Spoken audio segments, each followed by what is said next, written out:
Yo, Nick with Hood Rat's Garage, and today we have got a 2013 Ford Explorer, and we are going to be changing the spark plugs on this. This applies to a 2013 Explorer with the 3.5 non-turbo engine. Let's get into the shop and see how to get this job done.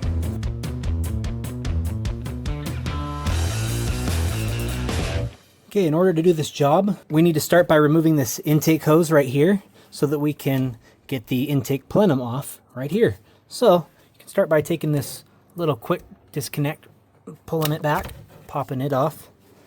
Make it easy on yourself. Take it off on this side as well. Looks just like this one. Next up, you have two 8mm clamps holding this hose on right here, and you should loosen those, and then it should wiggle and pop off like so. There we go. And we can pop this hose, this vacuum hose that's just sitting on there, no clamp, just pop it off. Like that. Now that we've got that out, we can get into the more fun stuff. We have a coolant hose right here that we need to be careful of. We don't want to remove that and then have to drain the coolant and refill it. So just pull him out and kind of set him aside if you can out of these clamps. And then we have what I believe is this is for your fuel vapors that come off your tank, how they get routed back into the engine. We've got a little green clip right here that we're going to need to press down. We're going to need to press these two tabs on this side in. There's one down there and one there. As you press them in and push it that way, it releases the clip. There it goes. Unclip it from here just to give us some room to get the other hose out. Then we can kind of set this hose aside so that as we take this plenum off, it can come straight up and out. The other things we need to take off before we remove this intake plenum are these two connectors for the throttle body and the fuel vapor solenoid. Take that guy, pull this red clip out, and press this in, and it should pop off. We also need to remove this PCV hose in the back right here. So you can be He-Man, just grab that clip and pull it out like this.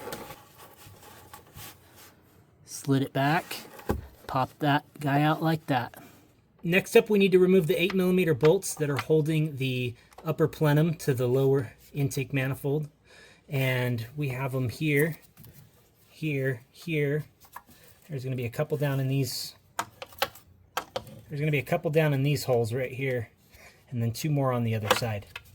We need to pop these grommets out of there. Nope, I lied. It's that bolt right there. Once those are all out, guys, just do the shimmy shangle, and you can get this intake manifold right up and out of here. Like so.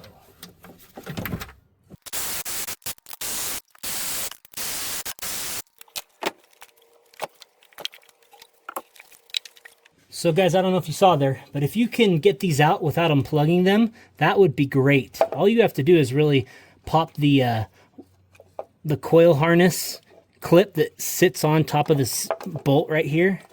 Like there's one right here. You can see that sits on there. Clip those off, and then you can have a lot more movement to get these guys up and out. And you won't have to worry about unplugging these because they always like to break when you touch them. And if you don't touch them, they don't break. Next up, you're going to need a 5/8 spark plug socket. 5/8 spark plug socket. And make sure you be careful not to mess.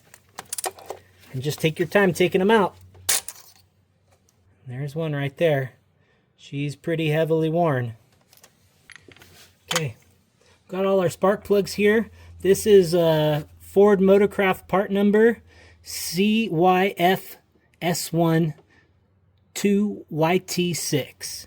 And these, I believe, are the OEM plugs right here. Out of warranty OEM plugs. Make sure you use a spark plug gap tool and check the spark plug gap on all of them.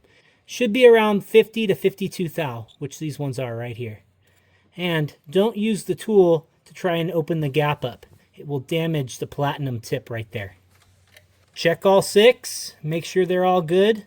Make sure none of them look like they've been dropped. Make sure there's no cracks on them anywhere. And then you can start putting them in the hole. Also, make sure when you're putting these in, that when you're tightening them, you're not side loading them. Side loading would mean you're torquing on it kind of sideways, and you can end up making the porcelain of the plug contact the inside of the spark plug socket, and that can crack them. So just be careful as you're putting these in. Don't drop them down the hole. That is a good way to mess up the electrode gap or to potentially crack porcelain. And it's the best practice to thread them in by hand or with a hand tool slowly, unfortunately. I do like to use impact guns on them sometimes when it's my own crap. There we go. And I just give it a little snug before I pull it out, get it seated, and then I'll torque them all once I've got all of them in.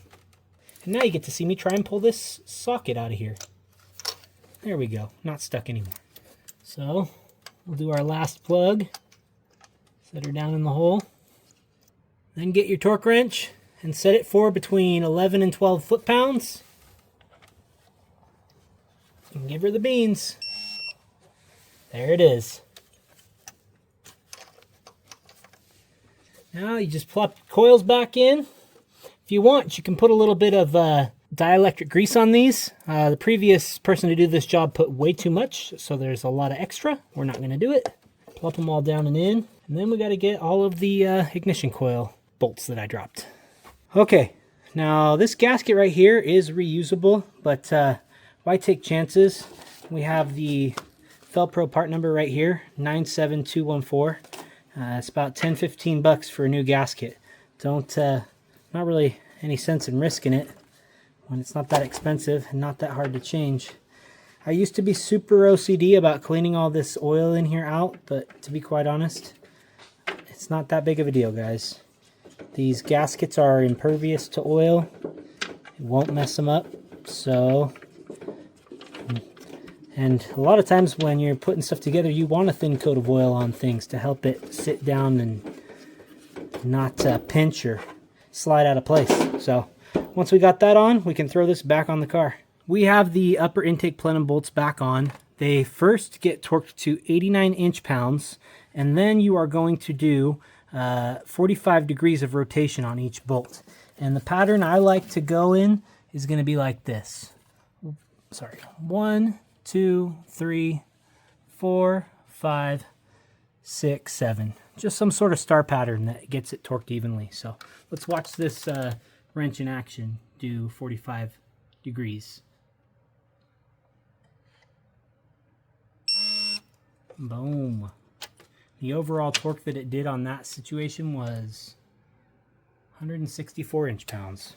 We're going to finish torquing all that, and then we'll put our intake plenum back on, and shoot, we'll be pretty much good to go. I do have one little thing I want to look at and show you guys. On our application, there is a little bracket right down in there. You can see the bolt hole right there. And in my application, somebody has taken the bracket that goes to off, and I did not have to remove that. But you might have to remove that on your application because there's supposed to be a bracket there supporting this intake plenum in the back. So keep an eye out for that. Okay, we're putting the intake hose back on. We're hooking up all these little lines that we disconnected. This green guy back in there. Got our connectors back on. Running the PCV valve back where it should go, over there and over here. Make sure you get your clamps and pull them back down where they go. And this thing should be about ready to fire up. Well guys, we got it all done. She works great. Everything's good to go. And another happy customer coming to pick their car up.